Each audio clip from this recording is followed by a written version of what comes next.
HarperCollins presents Dead Now, of Course, by Phyllida Law, read by Phyllida Law. Here's to us. What's like us? Damn funeral did. Old Scottish Toast. Anonymous. Our revels now are ended. These our actors, as I foretold you, were all spirits, and are melted into air.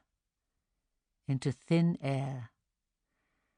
And like the baseless fabric of this vision, the cloud-capped towers, the gorgeous palaces, the solemn temples, the great globe itself, yea, all which it inherits shall dissolve. And like this insubstantial pageant faded, leave not a rack behind. We are such stuff as dreams are made on, and our little life is rounded with a sleep. Prospero. The Tempest, Act 4, Scene 1. Overture. One September, the grown-ups started talking of this thing called war. I was evacuated from Glasgow, aged 7. No one liked evacuees.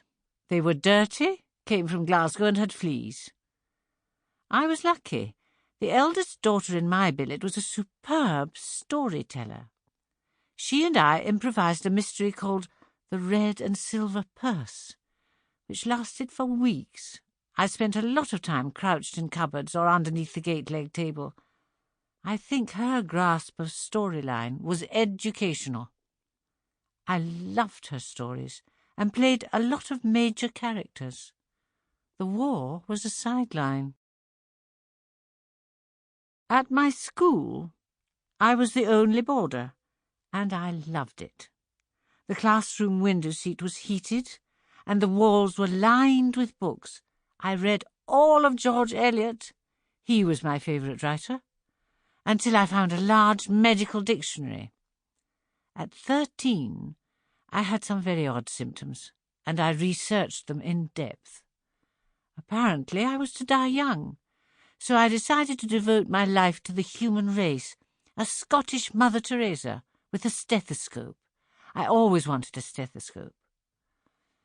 I gave up all the things I loved, like music, painting and drawing, in order to pass the required exams for the medical school in Glasgow. I got them all. But the elderly professor with pince-nez said I was too young. "Go away," he said. "Go away for a year." I didn't have the time.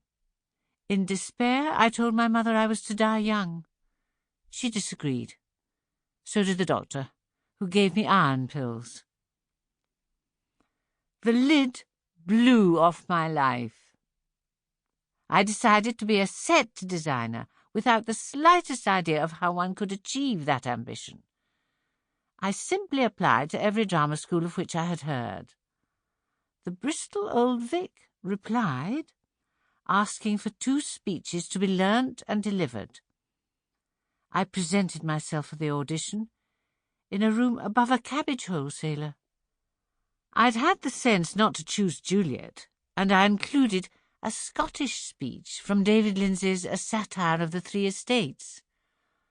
"Behold my paps of pulchritude perfect," I breathed. I think that was the clincher. They accepted me immediately. My indomitable granny thought theatre the gateway to hell. There was nothing in the family except medicine and the church. She said she had a degree in electricity, and of course she knew Shakespeare. He lived on Sherbrooke Avenue. No one ever asked me for my portfolio, but I understood that the first year was to be with the actors and the second year was backstage. I had such a good time. That first year was hilarious. I didn't understand any of it. When asked to relax, I folded myself up and fell onto the floor in a heap. Each morning we did exercises in very little clothing, to the skater's waltz, and it was frightful. I did mine with Joe, the bridge of whose nose was rather flat, because having Sample complete. Ready to continue?